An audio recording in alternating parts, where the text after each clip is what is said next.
This is the scariest video on the internet. This is Joseph D'Angelo Jr., who's also known as the original Night Stalker. He is an American serial killer who is also formerly a police officer who's been indicted on at least 13 murders, 120 robberies, and over 50 assaults on women. Listen how crazy this is. He would break into a house, tie the couple up, and he would take the male victim, put plates on top of the male victim, and would tell him that if any plate dropped that he would kill both of them. So now the male victim is laying down on his stomach, and obviously he's scared and shaking, so eventually one of the plates are gonna fall anyway. Even creepier than that, if he found a woman that he wanted to assault, he would call the home phone before and after the incident took place. And the video you are going to hear is exactly that. This is from one of the victim's answering machines in the 1980s.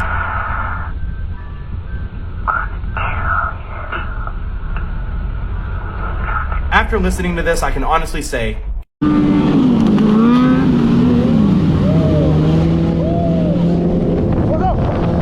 this town is so haunted they had to permanently close it to the public. This is Dudleytown, Connecticut.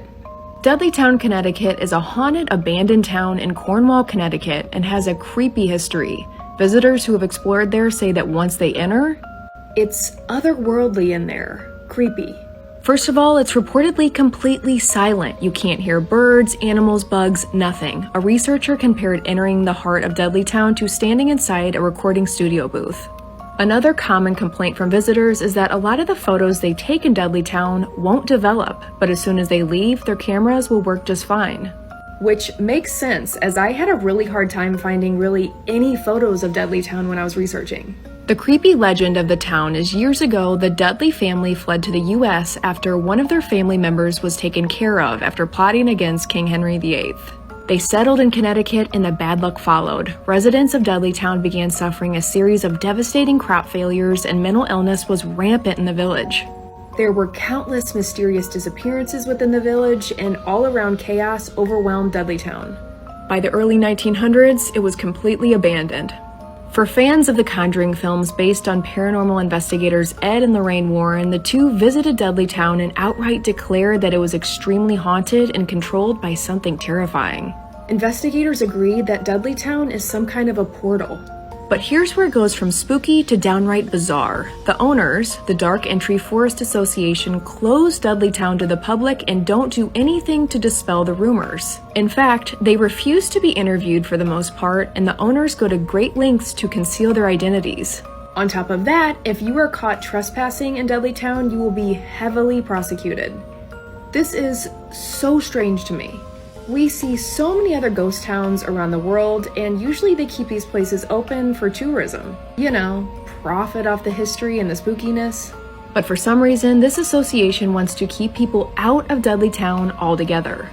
A paranormal researcher said there's some kind of secret that they are keeping there, and they want people to stay out. What are your thoughts? This has been requested a couple times. Has anyone ever been? Or are there any towns by you that you find to be really creepy?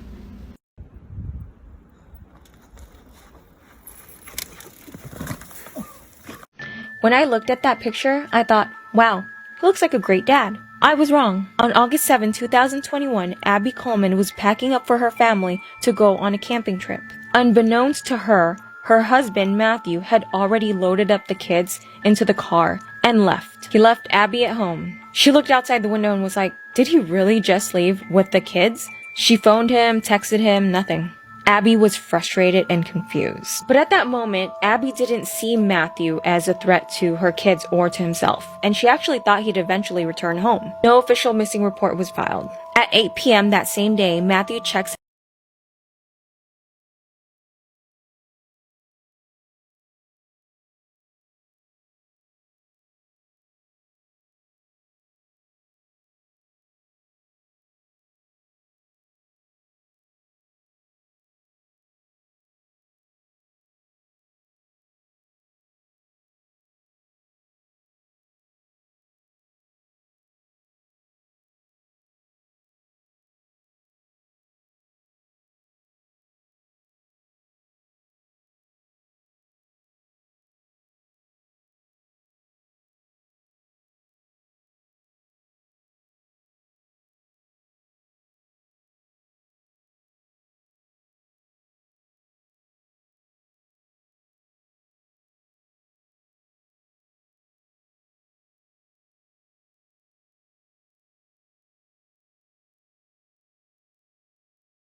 I have a couple questions for you.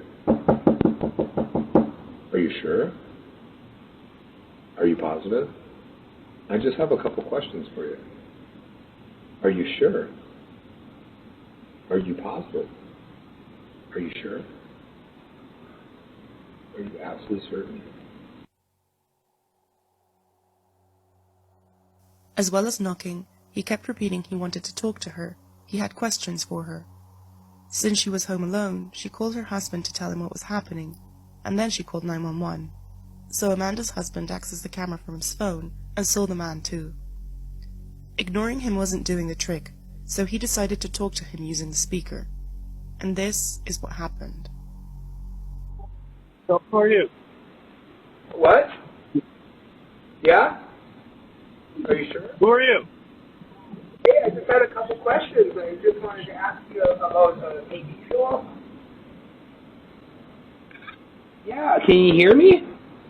What I'm looking for is for the girl that's in the house to come out here because I'm going to rape her and kill her. Can you have her open the door? I'm going to rape and kill the girl that's on the other side of this door when she lets me in. I want to rape her and kill her because I have a knife and a gun. Yeah, and I'm going to knock on her door again. All right. After threatening the woman in a stone-cold tone, he's gone. He doesn't even seem scared off. He just leaves. As the man calmly walks away, he continues to talk to himself all the way down the street.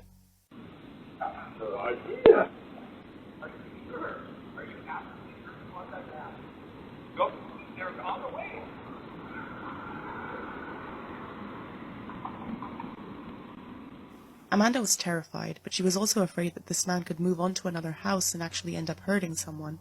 So she took the creepy footage and posted it to her Facebook. And it was actually thanks to this Facebook post that the man was arrested.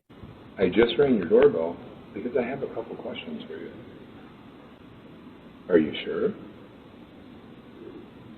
I just rang your doorbell because I have a couple questions for you.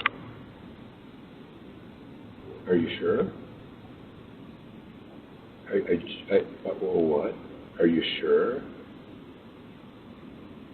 I just rang your doorbell because I have a couple questions for you. Are you sure? Are you positive? Are you sure? I just have a couple questions for you. Are you sure? Are you positive? I just have a couple questions for you. Are you sure? Are you positive? Are you sure? Are you absolutely certain?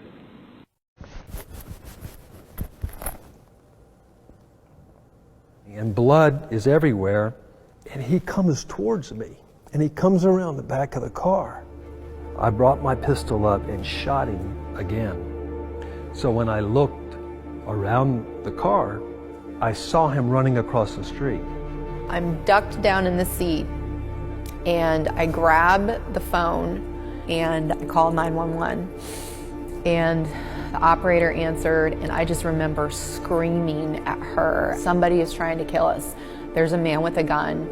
I started screaming at him at the top of my lungs, "Stop! Put your gun down!"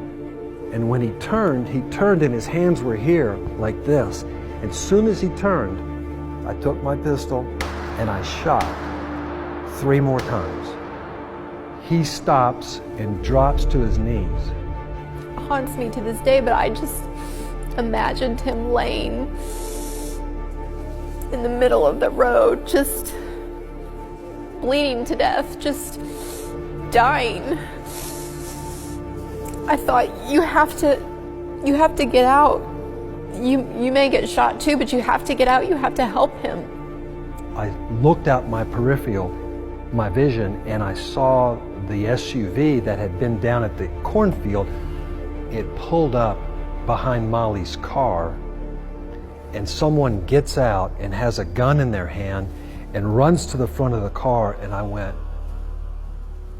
"Oh my God, that's Cheryl, my ex-wife." She goes, "Lindsay, no!" I'm gonna kill Molly.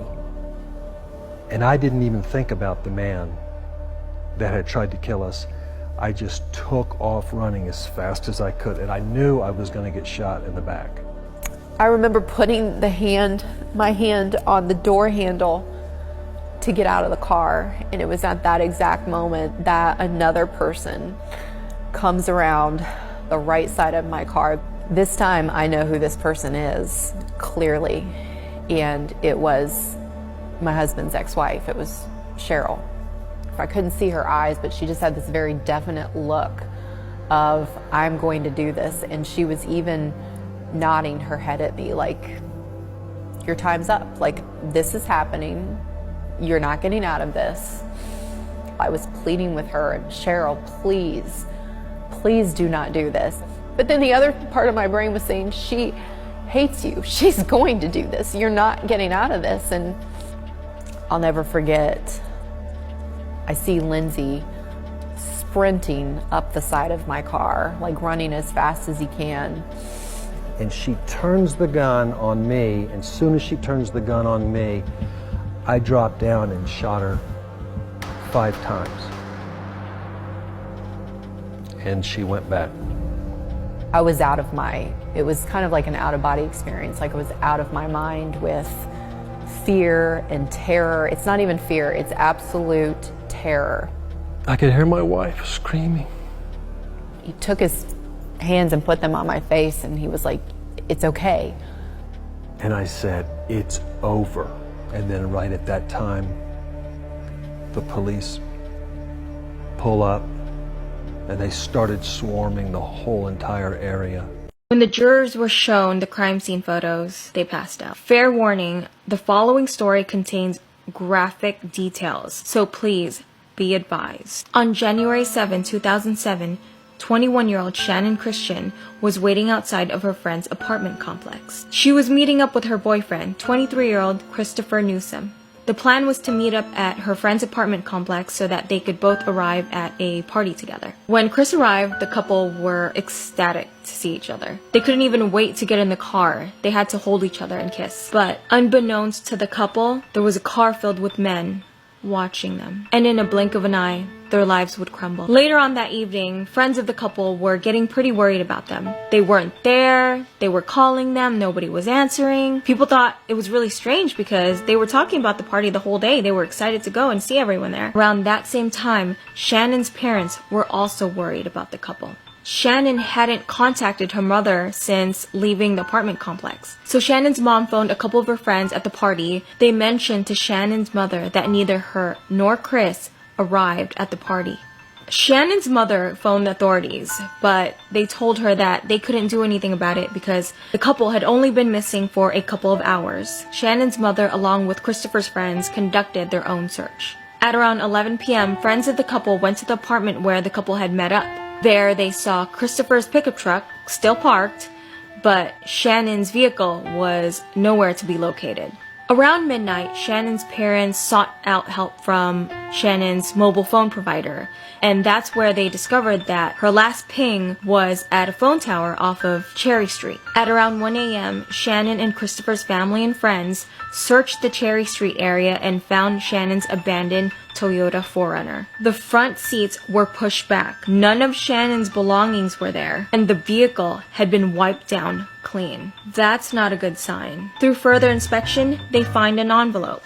It was then dusted for prints, and it yielded a hit. The prints had a match. Lamarcus Davidson, a known carjacker who'd recently gotten out of prison. Investigators learned that he was renting out a house on Chipman Street in the Cherry Street area. On January 9, investigators searched his house, and what they discovered would traumatize them for the rest of their lives. There, sitting in the middle of the room, was a large garbage bin. In it was something wrapped in 5 layers of garbage bags. When they opened the bag, they saw Shannon's body. These are graphic details, please be advised. Shannon had been repeatedly and violently assaulted and tortured. I can't tell you exactly what they did to her.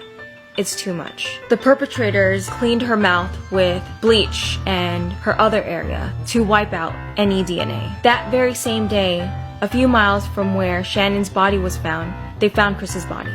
Chris was set on fire and he was said to be lying down on railroad tracks. The medical examiner confirmed that Christopher's face and head had been wrapped in a sweatshirt and a gray and white sock was in his mouth with a shoelace wrapped around the sock and the back of the neck. The autopsy later revealed that Christopher had been shot 3 times, once on the right side of the head, once on the right side of the neck, and once in the back. Chris had also been raped by at least one perpetrator. Nevertheless, DNA analysis revealed the presence of sperm and sperm fragments on both victims. The medical examiner further determined that Shannon Christian was alive when placed in the trash bin, but was tied in such a way that she could not breathe and could not get out of the trash can. The cause of death was positional asphyxiation. Authorities had 5 suspects in custody: George Giovanni Thomas, Latalvis Cobbins, Lamarcus Davidson, Eric Boyd, and Vanessa Coleman. Prosecutors also had a lot of DNA evidence against them. Authorities were also able to obtain a timeline of events from the perpetrators. On January 7, 2007, the assailants observed the couple going to their cars, and that was when the two were ambushed at gunpoint. The couple was pushed into the vehicle and taken to the Shipman Street house. Both Shannon and Christian were raped and tortured inside that house. Chris was then later taken to a nearby railroad track where he was forced to walk barefoot to the tracks and was shot until he fell to the ground. All of the perpetrators were found guilty of at least one of the following: kidnapping, rape, robbery, murder, and assault. Vanessa Coleman is held at the Tennessee Prison for Women. Cobbins and Thomas are held at the Bledsoe County Correctional Complex in Pikeville. Lamarcus Davidson was sentenced to death on October 30th, 2009, and is incarcerated at the Riverbend Maximum Security Institution. And Eric Boyd was sentenced to life in prison at the Bledsoe County Correctional Complex. Please be safe out there when walking to your cars. Be extra alert. Rest in peace, Shannon and Christopher.